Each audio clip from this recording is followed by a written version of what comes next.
Tá? Vamos dar continuidade, então. E aí eu vou passar a palavra para o Renato Maximiano. Quando faltarem 5 minutos, eu vou dar só comentar aqui rapidamente e segue a apresentação. Bom, então, dando início aqui à apresentação, esse trabalho ele está sendo desenvolvido ao longo do meu mestrado aqui no INPE, com a orientação dos professores Valdivino e também do professor Elcio. A titulação do nosso trabalho é Endless Energy Consumption and Temperature of Drone Computer via Artificial Neural Networks. Bom, atualmente os VANTs estão ganhando notoriedade para desempenhar diversas tarefas em setores diferentes, como, por exemplo, no monitoramento de florestas, seja para monitoramento de queimadas ou desmatamento. Bastante aplicado também na agricultura, para tanto pulverização quanto também mapeamento. Bastante utilizado para vigilância, né, através da segurança pública.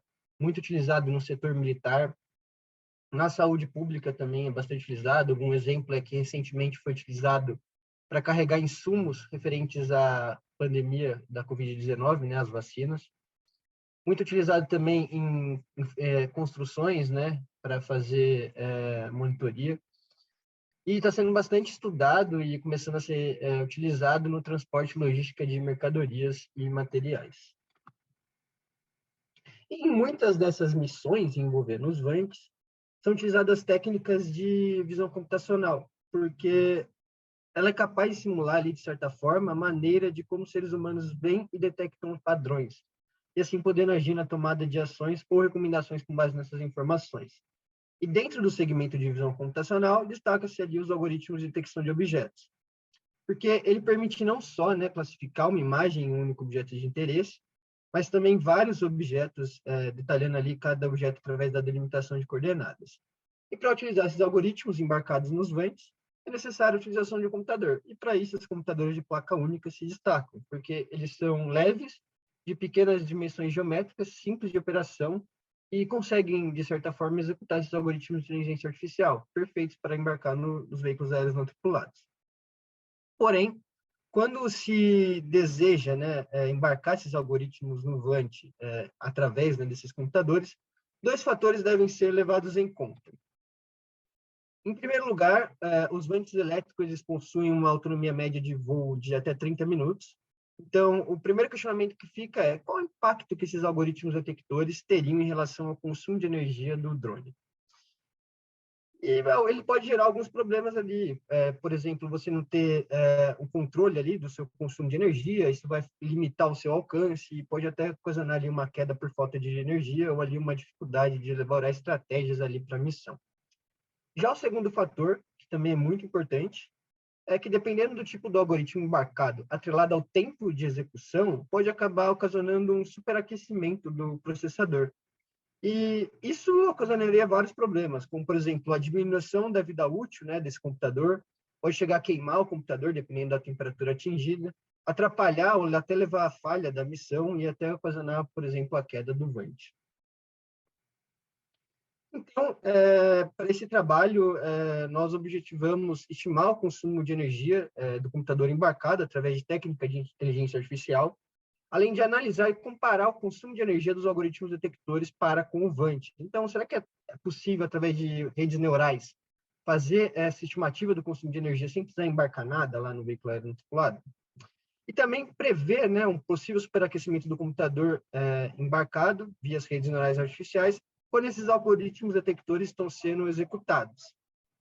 Então, justamente para prever esse superaquecimento e evitar que o computador sofra algum dano.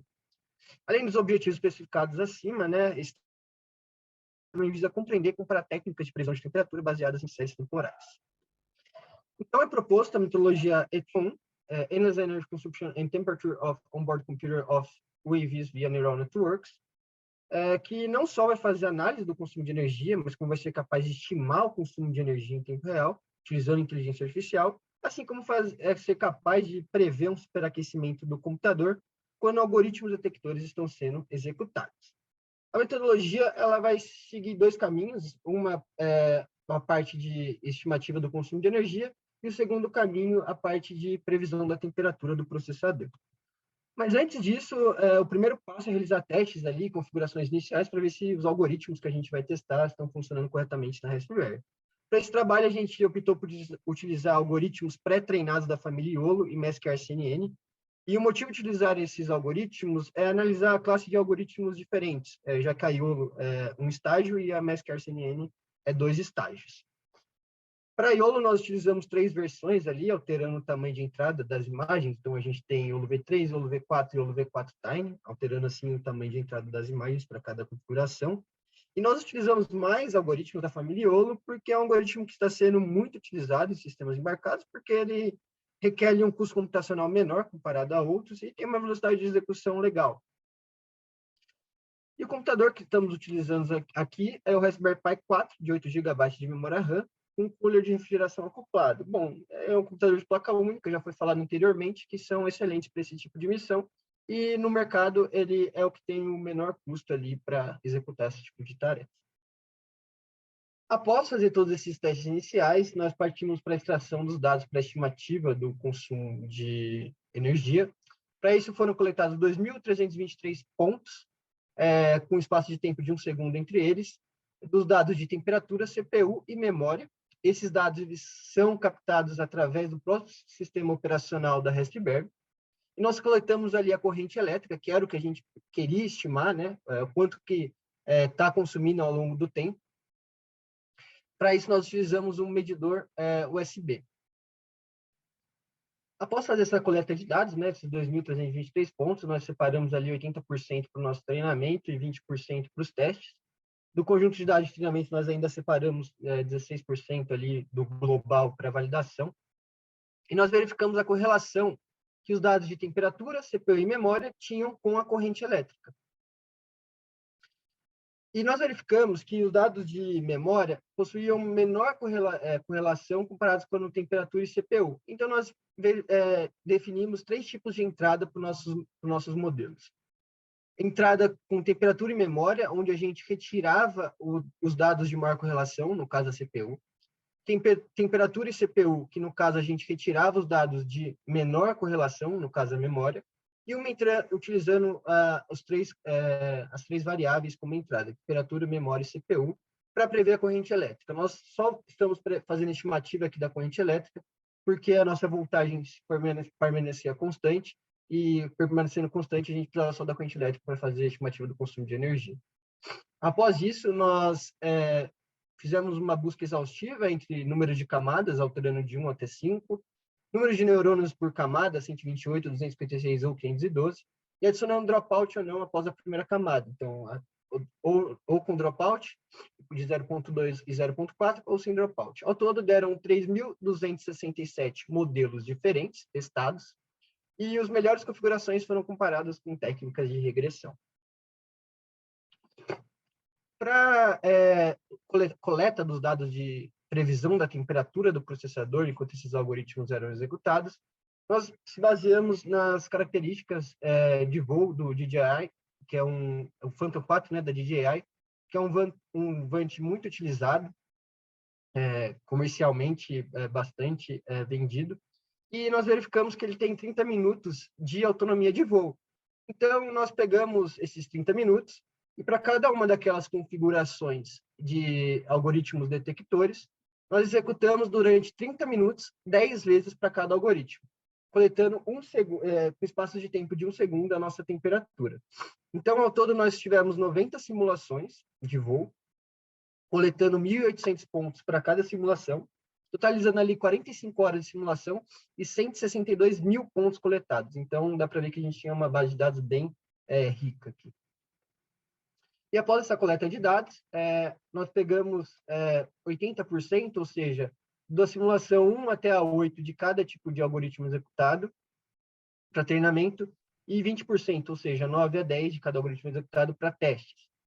Após isso, nós pegamos e rodamos duas técnicas diferentes para a busca de hiperparâmetros. Uma de busca exaustiva, o Grid Search, e uma utilizando o Optuna, que é um otimizador de busca de hiperparâmetros. Então, nós aqui também variamos o número de camadas, número de neurônio, adicionando ou não dropout, e aqui mais um ponto interessante, Nós variamos as janelas antecedentes à previsão, nós focamos em prever 15 segundos futuros, então nós variamos de 15 a 30 janelas que antecediam esse tempo de previsão.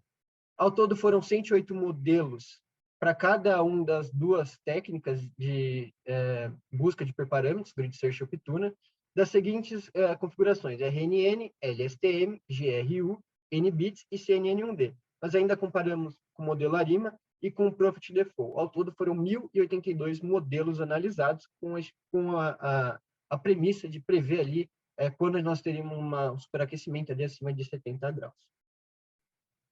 Partindo agora para os resultados, nós analisamos que realmente o algoritmo mais o computador embarcado no Vant, ele vai ter um impacto ali na sua autonomia.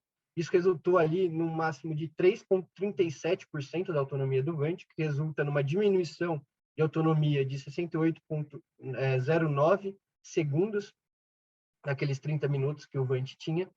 Isso mostra que realmente é importante você ter esse controle de consumo energético durante o voo, se você quiser ter uma missão melhor elaborada. E ao verificar a temperatura, é recomendável para a Raspberry operar em temperaturas aproximadamente até 70 graus. A partir de 70 graus, ela já começa a sofrer uma degradação. Acima de 75 e até 80 ali, já chega no estágio perigoso, e acima de 80 graus ela pode realmente queimar e ter uma perda catastrófica. 5 minutos. E nós verificamos aqui que, na maioria das vezes aqui, o tempo médio, a temperatura média, ela vai superar ou chegar bem próximo desses 70 graus. E a temperatura máxima chega próximo daqueles 80 graus, que pode ocasionar uma perda catastrófica no nosso equipamento. Então, é muito importante você fazer realmente a estimativa, a previsão, né, da temperatura durante a execução desses algoritmos. Bom, os resultados da MLP para a estimação do consumo de energia, nós verificamos que, ao utilizar a configuração 2 aqui de entrada, que era retirando os dados de menor correlação, no caso aqui a memória, nós obtivemos um melhor resultado, onde nós tivemos uma rede de 256 neurônios na primeira camada, 0,2, 256, 128, 256 e 512, totalizando um erro quadrado médio de 0,00054. E quando comparamos com técnicas de regressão, utilizar, né, redes neurais, né, no caso aqui MLP, foi bastante benéfico, né, conseguir resultados significativamente superiores. Já para os modelos que estão fazendo a predição, né, a previsão ali da temperatura para os próximos 15 segundos, nós verificamos aqui que, ao utilizar a Optuna, nós conseguimos melhorar quando comparado utilizando o Grid Search, e com destaque aqui para LSTM, para GRU e para CNN1D, né? Onde nós conseguimos aqui um erro mínimo aqui de 2,6482, o de erro quadrático médio, né? E aqui a configuração dos nossos melhores modelos, né? Esse LB significa o lockback, quantos pontos anteriores ele precisou para fazer a previsão dos próximos 15.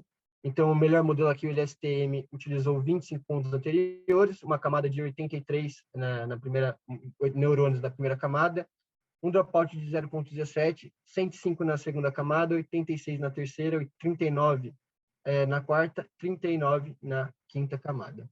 Dá para ver que realmente os modelos conseguiram pegar bem a tendência do que estava acontecendo.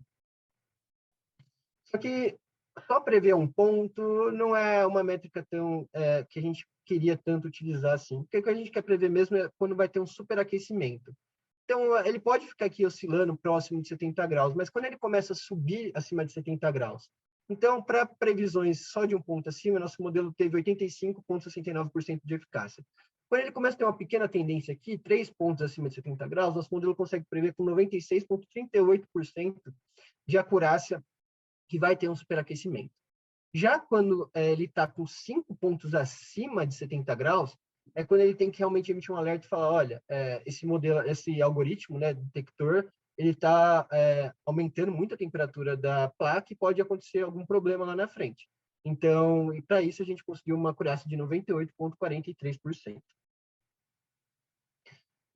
É importante falar que foi utilizado para treinar todos esses modelos, então a gente viu que tem mais de 1.000 modelos treinados nessa parte de previsão da temperatura. A gente tinha uma base de dados de 162 mil pontos, 6 neurais recorrentes, elas demoram bastante para treinar. E quando a gente estava utilizando o Colab, a gente estava enfrentando bastante problema. Então, quando a gente começou a utilizar o supercomputador Santos Dumont, a gente optou ali por pegar a Bulsequana, utilizando um nó com 4 GPUs, NVIDIA Volta V100, e nós conseguimos reduzir em 10 vezes o nosso tempo de treinamento. E vale destacar aqui que a CNN1D, a gente conseguiu um tempo médio por modelo de apenas 14 segundos de treinamento. E o máximo aqui, a LSTM, em apenas alcançou ali um range, né, de não ultrapassando 13 minutos de treinamento. Isso seria praticamente impossível se a gente não tivesse esse recurso para treinar tantos modelos com tanta quantidade de dados, utilizando, por exemplo, um Colab ou meu computador pessoal. Nós também fizemos um estudo derivado, né, dessa pesquisa que a gente está fazendo, onde a gente avaliou os benefícios ali da utilização da busca otimizada de hiperparâmetros, então comparando Optuna com Grid Search, onde nós verificamos que para pequena quantidade de dados, realmente tem uma diferença muito grande nos resultados utilizando o Grid Search e o Optuna. O Optuna ele consegue resultados bem melhores, mas como a gente está trabalhando com muitos dados, a gente vê uma diferença pequena ali de executar o Optuna e o Grid Search. Então, chegando aqui nas considerações finais, nós temos que, ao analisar o consumo de energia do computador para com o vante elétrico, nós detectamos um impacto de até 3,37% de diminuição de autonomia do vante. Os resultados obtidos para estimar o consumo de energia são animadores. Nós conseguimos, através de uma rede MLP, um MSE igual a 0,00054. As análises sobre as temperaturas alcançadas no processador do computador mostram um possível superaquecimento ao executar os algoritmos de visão computacional, revelando assim a importância de se ter um previsor de temperatura enquanto se executa essas tarefas de visão computacional. Conseguimos resultados satisfatórios com os modelos de previsão da temperatura do processador, obtendo ali um erro mínimo de 2,6482 para esse tipo de modelo, sendo capaz ali, né, de prever 98,43% dos casos, dos casos de superaquecimento. Concluímos também que o grande volume de dados e o número de testes realizados nos ajudou a ter modelos mais precisos, conseguindo resultados interessantes. Os modelos LSTM e GRU se destacaram bastante pela eficácia, e o CNN1D, além da eficácia, pelo seu tempo de treinamento. E para trabalhos futuros, nós pretendemos aplicar todos esses modelos, né, de tanto o modelo melhor de estimativa quanto o modelo melhor de previsão da temperatura de forma remota, onde os dados são fornecidos da Raspberry para um computador em solo e no computador em solo rodar esses algoritmos. Gostaria, então, de agradecer ao INPE, à CAPES e também ao Laboratório Nacional de Computação Científica por estar apoiando esse projeto. Muito obrigado. Obrigado, Renato, pela apresentação. A gente avançou um pouco dos 15 minutos, mas ainda teria 2 minutos, caso alguém queira fazer alguma pergunta. Tá? Eu não reparei nenhum comentário aqui de perguntas, mas o pessoal colocando nomes, e-mails, instituição, né? Como a gente pediu para fazer, quem quiser, a emissão de certificado, né? Se alguém aqui também presente tiver alguma pergunta, também pode ficar à vontade aí para falar. Fora isso, eu vou pedir que a próxima apresentação é do Lucas, mas eu só tinha uma dúvida aqui para perguntar para o Renato, com relação a, assim, foi comentado duas coisas, né? Várias coisas, entre elas a questão de trocar do Colab para o ambiente do Santos Dumont e também de fazer o teste com várias arquiteturas diferentes de classificação, certo? Eu queria saber, no caso, por exemplo, essa primeira pergunta, né, de usar o RNN, LSTM, GRU e comparar. Qual foi a quantidade de retrabalho que se teve em relação a código? Né? Se teve que mexer muita coisa, adaptar, ou se o teu código já estava, né, foi preparado? Tem uma mosca presencial aqui, ela vai me incomodar, tá, gente? Só para quem está vendo a câmera aqui. Isso não acontece no ambiente virtual, mas faz parte do show. E, além disso, Renato, o que teve de adaptação no código quando foi trocar do Colab para o Santos Dumont? Bom, respondendo, então, não teve tanta diferença, né, quando eu troquei do Colab para o Santos Dumont, até eu preparei o código no Colab, fiz os testes iniciais no Colab para depois jogar no Santos Dumont. Foi bem tranquilo quanto a isso. E em termos de otimizar o código e tudo mais, por estar utilizando uma busca de grid search e Optuna, são ferramentas bem documentadas, e então não tive grandes problemas assim para fazer esse tipo de problema. O grande problema era, como a gente tinha bastante dado e a gente queria testar bastante algoritmo, a gente já tinha o código, a gente não tinha recurso para fazer. Então, as RNNs, elas demoram bastante para treinar, então sempre o meu job no Colab, por exemplo, era derrubado. Então, a importância de utilizar essas ferramentas, esse amparo, né, do Laboratório Nacional de Computação Científica, é imprescindível. Tá certo. Obrigado, viu, Renato? Como ninguém colocou mais perguntas aqui, parabéns pela apresentação. Obrigado mais uma vez.